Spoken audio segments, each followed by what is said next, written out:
YouTube புதுசாக ஆரம்பிக்கணும்னு நினைக்கிறவங்களோ இல்லை இப்போ யூடியூப் ஆரம்பித்து ஒரு 5 வீடியோ 10 வீடியோ போட்டிருப்பாங்கள்ல, அப்படி மாதிரி வீடியோ போட்டு சப்ஸ்கிரைபரோ இல்லை பெருசாக க்ரோத் ஆகலை சேனல் அப்படின்னு நீங்கள் இருந்தீங்கன்னா உங்களுக்கான வீடியோவாக கூட இது இருக்கலாம். ஏன்னா பெரிய பெரிய யூடியூப் சேனலுக்காரங்க வந்துட்டு இந்த வீடியோ பார்க்க வேண்டியதில்லை. ஏன்னா அவங்க இந்த ஸ்டேஜ்லாம் தாண்டி வந்துட்டாங்க. அவங்க இது வந்து பிகினர்ஸ்க்கானது தான். இது இந்த உலகம் முழுவதுமே வந்துட்டு ஒரு நிமிஷத்துக்கு 600 மணி நேரத்துக்கான வீடியோ வந்து யூடியூப்பில் அப்லோட் ஆகிட்டுருக்கு. ஸோ இதில் வந்து நம்ம வீடியோவும் டாப் 10ல் வரணும் அப்படின்னா, டாப் 10ல் வருமா வராதா அப்படிங்கிறது ரெண்டாவது விஷயம். பட் நம்ம வீடியோ அப்லோட் பண்ணும்போது நம்ம கரெக்டான முறைகளை ஃபாலோ பண்ணுறோமா அப்படிங்கிறத நம்ம பார்க்கணும். நம்ம பண்ணுற சின்ன சின்ன தவறுகள் தான் அந்த யூடியூப் சேனல்லே டோட்டலாக பிளாக் ஆகிற அளவுக்கு போயிடும். இப்போ புதுசாக ஒரு யூடியூப் சேனல் ஆரம்பிக்கணும் அப்படின்னு நினைக்கிறவங்க வந்துட்டு, இப்போ நம்ம ஆரம்பிக்கிறோம்னா எதுக்காக, நம்ம என்ன பண்ண போகிறோம், என்னென்ன விஷயங்கள் சொல்ல போகிறோம் அப்படின்றத ஃபஸ்ட்டு ஆரம்பிக்கிறவங்க கிளாரிட்டி தெளிவாக இருக்கணும். ஏன்னா சும்மா ஏதோ ஒரு வீடியோ ஒருத்தர் மருத்துவ சம்மந்தப்பட்ட வீடியோ ஒருத்தர் போகிறாருன்னா அதை பார்த்துட்டு நல்லாயிருக்கு நம்மளும் அதேமாதிரி பண்ணுவோம் அப்படின்னு நினச்சி வரக்கூடாது. ஏன்னா அவர் கண்டினியூஸ் அதே வீடியோ திரும்ப அவர் போடுவார், அவருக்கு விஷயம் தெரிஞ்சிருக்கும். ஸோ நம்ம புதுசாக ஒரு டாபிக் எடுத்து பண்ணும்போது அது நமக்கு நாலேஜ் இருக்கா அதில் அப்படின்னு நம்ம தெரிஞ்சுக்கணும். ஸோ அடுத்தவங்க போகிறது அப்படியே காப்பி பண்ணாமல் நம்ம என்ன பண்ண போகிறோம் அப்படிங்கிறத நம்ம ஃபஸ்ட்டு நம்ம தெளிவாகிக்கணும். அதே போல் ரெண்டாவது சொல்லணும்னா, நீங்கள் சேனல் ஆரம்பிக்கும் போது சேனலோட பேர் வந்து ரொம்ப முக்கியம். சும்மா எதையாவது ஒரு பேரை வைக்கும்போது அது ரீச் ஆகாது நிறைய பேருக்கு. இப்போ ஒரு உதாரணம் சொல்லணுன்னா, இப்போ நம்ம வைகை எடுத்துக்கிறோமே. இப்போ நான் வைகை அப்படின்னு இப்போ கூகுளில் போயிட்டு யூடியூப்பில் போயிட்டு வைகை அப்படின்னு டைப் பண்ணோம்னா என்ன வரும்னா, வைகை போட்டால் வைகை இந்த தமிழ் சாங்ஸ் வரும். அப்புறம் தமிழ் வைகை சம்மந்தப்பட்ட என்னென்ன படங்கள் இருக்கோ வரும். ஈவன் வைகை டேம் இது மாதிரி லிஸ்ட் கூட வரும். ஆனால் அதே இதை போய் வைகை டாக் அப்படின்னு நம்ம டைப் பண்ணும்போது ஃபஸ்ட்டு நம்ம சேனல் தான் வந்து நிற்கும். ஸோ இதெல்லாம் வந்து ஒரு யூனிக்கான நேம். இது அது ஃபஸ்ட்டு தெளிவாக இருந்துக்கிறோம் நம்ம. அதே போல் சிலர் என்ன பண்ணுறாங்கன்னா, வேறு ஏதாவது சேனல் பாப்புலராக இருக்கும்ல, அது சம்மந்தப்பட்ட பேரையே வச்சு விட்றது, நம்மளும் சீக்கிரம் ரீச் ஆகிடலாம் அப்படின்னு சொல்லிட்டு. ஒரு எக்ஸாம்பிள் சொல்லணும்னா, இப்போ தேனி 360 சொல்லிட்டு தேனி மாவட்டத்தில் நல்லா ஃபேமஸான ஒரு யூடியூப் சேனல் இது. இன்னொருத்தர் அதே மாதிரி தேனி 65 வைக்கிறது, இல்லை 360 தேனின்னு வைக்கிறது. இப்படி அது சம்மந்தப்பட்ட ரிலேட்டடாக வைக்கும்போது அந்த சேனல் கண்டிப்பாக என்றைக்குமே க்ரோத் ஆக முடியாது. ஸோ முடிஞ்ச அளவுக்கு நம்மளாக யூனிக்காக ஒரு பேரை செலக்ட் பண்ணுங்கள். பேர் செலக்ட் பண்ணுறவங்களுக்கு ஆயிரக்கணக்கான பேர்கள்லாம் இருக்குது. ஸோ நம்மளே கொஞ்சம் யோசிச்சு நம்ம என்ன பண்ண போகிறோமோ அது சம்மந்தப்பட்ட ரிலேட்டடாக ஒரு பேர் வைக்கும்போது அது கொஞ்சம் கண்டிப்பாக எல்லாத்துக்கும் ரீச் ஆகும். இல்லை ஒரு வேளை சேனலுக்கு பேர் வைக்க எனக்கு தெரியல அப்படின்ற யாராவது இருந்தீங்கன்னா நம்ம காண்டாக்ட் பண்ணுங்கள், நமக்கு தெரிஞ்சு நம்ம ரெஃபர் பண்ணுவோம். அதே போல் வீடியோ போடும்போது தொடர்ந்து அந்த டைமிங்கை மெயின்டைன் பண்ணணும். அதாவது முடிஞ்ச அளவுக்கு யூடியூப் அல்காரிதம் என்ன சொல்லுது அப்படின்னா, டெய்லி வீடியோ போடணும் அப்படிங்கிற மாதிரி தான் ஒரு இது இருக்குது. முடிஞ்ச அளவுக்கு எல்லாமே டெய்லி ஒரு வீடியோ போடுறதுக்கு முயற்சி பண்ணுங்கள். சப்போஸ் முடியலையா, வாரத்தில் ஒரு 3 வீடியோ 4 வீடியோ, அதுவும் முடியல அட்லீஸ்ட் வாரத்துக்கு ஒரு வீடியோ போட்டால் கூட அது அதே டைமிங்கில் ப்ராப்பராக அந்த டைமிங்கை ஃபாலோ பண்ண முயற்சி பண்ணுங்கள். இந்த மாற்றி போடும்போது உங்களோட சேனல் வந்து வெளியில் க்ரோத் ஆகிறதுக்கு கம்மி, யூடியூப் ரெஃபர் பண்ணுறதும் குறைஞ்சிரும். ஸோ வந்து மேக்ஸிமம் எனக்கு தெரிஞ்சு நிறையா யூடியூப் சேனலுக்காரங்க இதை ஃபாலோ பண்ண மாட்டாங்க. பட் என்னாலையுமே ஃபாலோ பண்ண முடியல, அந்த டைமிங் முடியல. ஏன்னா நம்ம வேலை பார்க்குறோம். ஸோ நமக்கு டைம் கிடைக்கும்போது வீடியோ போட முடியுது. ஸோ அந்த டைம் கன்சிஸ்டி கொஞ்சம் கரெக்டாக ஃபாலோ பண்ணும்போது ஒன் ஆஃப் தி ரீசன் இதுவும் டெவலப் ஆகிறதுக்கு. அதே போல் உங்கள் சேனல் வந்துட்டு ஸ்பேம் சேனல் ஆகிடாமல் பார்த்துக்குங்க. அப்படின்னு என்னென்னா, இப்போ ஒரு யூடியூப்பில் ஒரு நல்ல வீடியோ போயிட்டுருக்கு, அதே வீடியோ அப்படியே காப்பி பண்ணி நம்ம போடுறது. ஸோ அது மாதிரி காப்பி பண்ணி போடும்போது நம்ம காப்பிரைட் இஷ்யூ வரும். அதான் ஒரு வீடியோ போடுறாங்கன்னா அது வந்து இன்ஸ்பயர் ஆகலாம். இன்ஸ்பயர் ஆகி அதுலேருந்து விஷயத்தை எடுத்துக்கிட்டு நம்மளோட விஷயத்தை சேர்த்து சொல்லும் போது அது நம்ம வீடியோ ஆயிடும்.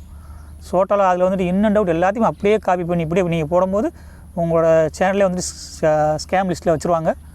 நீங்கள் என்னத்தை வீடியோ போட்டாலும் க்ரோத் ஆகாது, அப்படியே தான் இருக்கும். அதே போல் வீடியோ போடுறதுக்கு முன்னாடி இப்போ வீடியோ போடுறீங்கன்னா நல்லா ஒரு 1 ஹவர் திரும்ப 10 வாட்டி ஒரே உங்கள் வீடியோ திரும்ப பார்த்துக்குங்க. என்ன தவறு இது இருக்காமல் சரி பண்ணணுமா அப்படின்றத பார்த்துக்குங்க. வீடியோ போட்டதுக்கப்புறம் ஒரு வீடியோ பிடிக்கல அப்படின்னு சொல்லிட்டு டெலிட் பண்ணாதீங்க. ஸோ டெலிட் பண்ணும்போது அந்த யூடியூப்காரங்களாம் ஃபாலோ பண்ணிட்டு தான் இருப்பாங்க. ஸோ இது மாதிரி விஷயங்கள் பண்ணக்கூடாது. அதே போல் நம்ம வீடியோ போடும்போது வீடியோ தெளிவாக இருக்கான்னு பார்த்துக்கங்க. லைட்டிங் பார்க்கணும், சவுண்ட் எஃபெக்டை பார்க்கணும். ஸோ அந்த கிளாரிட்டி இதெல்லாம் அவசியம் பார்க்கணும். இதுக்காக பெரிய கேமரா சவுண்ட் எஃபெக்ட் அதெல்லாம் வேணும் அப்படிலாம் இல்லை. இருக்கிற இடத்துல சைலண்ட்டான இருக்கிற இடத்த பார்த்துக்குங்க. இப்போ நானே இருக்கேன், நான் ஒரு மரத்துக்காட்டில் தான் உட்காந்துருக்கேன். ஸோ கிளாரிட்டியாக இருக்கும், சவுண்டு டிஸ்டர்பன்ஸ் இருக்காது. ஸோ இது மாதிரி கச்சன்னு சவுண்ட் இல்லாத இடத்த பார்த்துக்கணும். அந்த சவுண்ட் எஃபெக்ட் நம்ம சொன்னோம்ல, சவுண்ட் எஃபெக்ட் அப்படின்றது ஒன்றும் இல்லை. இப்போ வெளியில் இருந்துட்டோம்னா அதுக்கேற்ற மாதிரி எடுத்துக்கலாம் வீடியோ. சப்போஸ் வீட்டுக்குள்ளே உட்காந்து எடுக்கிறதா இருந்தால் கூட கொஞ்சம் இருட்டுலாம் பார்த்துக்குங்க. அந்த மேலே ஃபேன் ஓடினா ஃபேன் கண்டிப்பாக ஆஃப் பண்ணுங்கள். ஈவன் ஏசியாக இருந்தால் கூட ஆஃப் பண்ணுங்கள். அந்த அந்த சவுண்ட் வந்து கொஞ்சம் டிஸ்டர்பன்ஸாக இருக்கும். இல்லை கொஞ்சம் வேர்க்குது அப்படின்ற மாதிரி ஃபீலிங் இருந்துச்சுன்னா ஏசியை போட்டுட்டு ஒரு 1 ஹவர் போட்டுட்டு அந்த வீடியோ எடுக்கும்போது ஆஃப் பண்ணிடுங்க. ஏன்னா மினிமம் ஒரு ½ ஹவர்லேருந்து 1/4 மணி நேரத்துலேருந்து ½ மணி நேரம் வரைக்கும் அந்த ஏசி கூலிங் இருக்கும் ரூமுக்குள்ளே. ஸோ அந்த ஏசி தேவையில்லை. ஸோ இது மாதிரி விஷயங்கள்லாம் கொஞ்சம் ஃபாலோ பண்ணலாம். அப்புறம் வீடியோ எடிட்டிங்லாம் முடிச்சதுக்கப்புறம் பேக்ரவுண்ட் மியூசிக்லாம் போடுறதா இருந்தால் கொஞ்சம் சைலண்ட்டாக கொஞ்சம் சவுண்ட் லைட்டாக வைக்கிற மாதிரி பேக்ரவுண்ட் போட்டுங்க. சிலர் வந்துட்டு பேசுகிறது சவுண்டு கம்மியாக இருக்கும், பேக்ரவுண்ட் மியூசிக் ரொம்ப சத்தமாக இருக்கும். ஸோ உங்கள் வீடியோ நல்ல இன்ட்ரெஸ்டிங்கான வீடியோவாக இருந்தால் கூட பேக்ரவுண்ட் மியூசிக் வந்து டிஸ்டர்பன்ஸ் ஆயிரும், அவங்கள பார்க்குறதுக்கான ஒரு இரிட்டேட்டிங்காக கூட போயிடலாம். ஸோ இது மாதிரி விஷயங்கள்லாம் கொஞ்சம் செக் பண்ணிக்கிறணும். அதே போல் அந்த பேக்ரவுண்ட் மியூசிக் வந்துட்டு யாராவது படத்துலேருந்து மூவிலேருந்து எடுத்து பேக்ரவுண்ட் வைக்கிறது, அதெல்லாம் கண்டிப்பாக காப்பிரைட் இஷ்யூ வரும். இப்போ பெரிய பெரிய சேனலுக்காரங்க அதே சாங்ஸ் படத்திலலாம் கிளிப் எடுத்து போடுறாங்கன்னா அது வந்து பெரிய பெரிய சேனல் வந்துட்டு சில யூடியூப் சேனல் சில வந்து அதை லிங்க் பெருசாக எடுத்துக்கிற மாட்டாங்க. ஸோ சின்ன சின்ன சேனலுக்கு அது பாதிக்கும். உங்களுக்கு பேக்ரவுண்ட் மியூசிக் வேணும் அப்படின்னா உங்களுக்கு ஃப்ரீ, அதாவது யூடியூப்லேயே வந்துட்டு ஃப்ரீ ஆடியோலாம் நிறைய சாங்ஸ்லாம் இருக்குது ஃப்ரீயோ, நீங்கள் அதே பேக்ரவுண்ட் அதே எடுத்து யூஸ் பண்ணிக்கலாம். இது மாதிரி பண்ணும்போது அவங்க காப்பிரைட் அந்த பஞ்சாயத்து வராது. அதே போல் வீடியோ போடும்போது வீடியோ மட்டும் போடுறது மட்டும் இல்லை, அதில் என்னென்ன ஃபெசிலிட்டிஸ் இருக்கோ எல்லாத்தையும் பயன்படுத்துங்க. இப்போ ஒரு வீடியோ போடுறோமா ஃபஸ்ட் எடுத்து தம்ப்நெயில்னு சொல்லிட்டு வைக்கிறோம்ல, அது அவசியம் வைக்கணும். தம்ப்நெயில் என்னென்னா வீடியோக்குள்ள என்னென்ன சொல்ல போகிறோம் அப்படிங்கிறத அந்த டைட்டில் பார்த்தோன்னே பிடிக்கும் அவங்களுக்கு. ஸோ முக்கியமாக அதை யூஸ் பண்ணலாம். டேக்னு சொல்லிட்டு ஆப்ஷன் இருக்குது, அதாவது உங்கள் வீடியோ எப்படி என்ன போட்டு சர்ச் பண்ணால் வீடியோ வரும் அப்படின்னு சொல்லிட்டு சர்ச் பண்ணுறதுக்கான டேக் யூஸ் பண்ணலாம். அப்புறம் அந்த என்ன உங்கள் வீடியோவில் இன்பிட்வீன் இடையில என்னென்ன ஆட் பண்ணணும் அதையும் ஆட் பண்ணுங்கள். அப்போ இன்ட்ரோ வீடியோ, அந்த கடைசியாக எண்டு வீடியோ எல்லாத்தையும் ப்ராப்பராக பண்ணும்போது உங்களுக்கு க்ரோத் நிறைய கிடைக்க வாய்ப்பு இருக்குது. அதே போல் வீடியோ நிறைய பேர் பெரிய பெரிய லென்த்தான வீடியோ போடுறாங்க. லென்த்தான வீடியோ போட்டாலுமே ஷார்ட்ஸ் வந்து அவசியம் போடுங்க. ஏன்னா ஷார்ட்ஸ் வந்து ரொம்ப ஈஸியாக ரீச் ஆகிறதுக்கு வாய்ப்பு இருக்குது. நம்ம பெரிய வீடியோ தானே போடுறோம், சின்னது தேவையில்லை நினைக்கக்கூடாது. ஷார்ட்ஸ் அவசியம் போடுங்க, அது மூலிமா நிறையா பேருக்கு ரீச் ஆகிறதுக்கான வாய்ப்புகள் இருக்குது. அதே போல் அந்த வீடியோ ஓடிக்கிட்டு இருக்கும்போது இடையில வந்துட்டு லைக் பண்ணுங்கள், சப்ஸ்கிரைப் பண்ணுங்கள், அது மாதிரி வீடியோவும் அப்போ போடுங்க. அது ஒன்றும் தப்பு கிடையாது. அதெல்லாம் போடும்போது உங்கள் வீடியோ பார்க்கணும் அப்படிங்கிற மாதிரி தோணும். அதே போல் வாட்டர் மார்க் வைக்கலாம். இப்போ நம்ம சேனல் இருக்குன்னா அது சேனலுக்கு மேலேயோ இல்லை ஏதோ சைடில் உங்கள் சேனல் பேரை வைங்க. அதெல்லாம் வந்துட்டு ஒவ்வொருத்தரும் அட்ராக்ட் பண்ணுறதுக்கான வேலைகள். அதெல்லாம் யூடியூப்னா என்ன அப்படிங்கிற அட்லீஸ்ட் பேசிக்காக தெரிஞ்சுக்கணும். அட்லீஸ்ட் உள்ள டீட்டெயில்ஸ் எல்லாமே இருக்குது, அந்த அல்காரத்தில் எல்லாம் போட்டிருக்கு, டீட்டெயில்ஸ் இருக்குது, செட்டிங்ஸ் ஆப்ஷன் எல்லாம் போட்டிருக்கு. கொஞ்சம் தெரிஞ்சு உள்ள என்ன அட்லீஸ்ட் ஃபுல் அண்ட் ஃபுல் தெரியாட்டி கூட ஒரு 50-60% என்ன நடக்குது, என்ன போடணும் என்ன போடக்கூடாது, அந்த டீட்டெயில்ஸை ஃபுல்லாக படிச்சுக்கிட்டு போடுங்க. ஏன்னா எதையோ என்னத்தாவது போட்டு டெவலப்பாக ஆகிட்டா கூட ஒரு ஸ்டேஜில் வந்து அது உங்கள் சேனலே காலியாக இருக்க கூட வாய்ப்பு இருக்குது. அந்த யூடியூப் அல்காரத்தில் என்ன சொல்கிறாங்கன்னா, அந்த வன்முறை தூண்டுற மாதிரி வீடியோ போடக்கூடாது, அந்த தீவிரவாதி சம்மந்தப்பட்ட வீடியோவோ, அந்த குறிப்பாக அந்த குழந்தைகளை பாதிக்கிற மாதிரி விஷயங்கள் எதுவுமே போடக்கூடாது அப்படின்றதெல்லாம் இருக்குது. நம்ம நண்பர்கள் நிறைய பேர் வந்துட்டு சின்ன குழந்தைகளை வச்சுலாம் வீடியோ பண்ணுறாங்க. அவங்களாம் ரொம்ப கவனமாக இருக்கணும். ஸோ யாரையும் பாதிக்கிற மாதிரி வீடியோ போட்டுறக்கூடாது. இதுதான் வந்து யூடியூப்போட அல்காரிதம் இதுதான் சொல்லுது. ஸோ இது மாதிரி விஷயங்கள் நம்ம ஃபாலோ பண்ணும்போது நம்ம சேனலும் க்ரோத் ஆகிறதுக்கு வாய்ப்பு நிறையா இருக்குது. அதே போல் அந்த யூடியூப்பில் வீடியோ போட்டுட்டு யூடியூப்பில் மட்டும் போட்டு ஸ்டாப் பண்ணாமல் மற்ற எல்லா சோஷியல் மீடியாவிலையும் நம்ம ஷேர் பண்ணலாம். இப்போ இந்த ஷேர்சாட்டு, ஃபேஸ்புக்கு, இன்ஸ்டாகிராமு நிறையா இருக்குது, நம்ம இருக்குது. ஸோ எல்லாத்துலேயுமே ஷேர் பண்ணும்போது உங்கள் சேனல் மேலும் க்ரோத் ஆகிறதுக்கு வாய்ப்பு இருக்குது. இருக்கிறத கண்டிப்பாக எல்லாமே பயன்படுத்தணும். நிறைய பேர் வந்துட்டு நம்ம சேனல் வந்துட்டு சப்ஸ்கிரைபர் ரொம்ப கம்மியாக இருக்காங்க, நிறைய பேர் வச்சுட்டே இருப்பாங்க. சப்ஸ்கிரைபர்லாம் ஒன்றும் பெரிய விஷயமே கிடையாது. ஒரு 1000-2000 பேர் இருந்தாலே போதும் மினிமம். அதான் அவங்க சொல்கிறது அதானே, அதே போதும். அதுக்கு மேலே எக்ஸ்ட்ரா வரும்போது நமக்கு ஒரு க்ரோத் இருக்கும், அது வேறு விஷயம். நம்ம சொல்கிறது மினிமம் இது இருந்தாலே போதும். ஆனால் உங்களோட நீங்கள் போடுற வீடியோ வந்துட்டு பார்க்குறதுக்கு நிறையா பேர் பார்க்க வைக்கணும், வியூஸ் பார்க்க வைக்கணும், லைக் பண்ண வைக்கணும், சப்ஸ்கிரைப் அது மாதிரி பண்ணுங்களே தவிர சப்ஸ்கிரைப் பண்ணுறது ஒரு லிமிட் இருந்தாலே போதும், அது பெருசாக தேவையில்லை.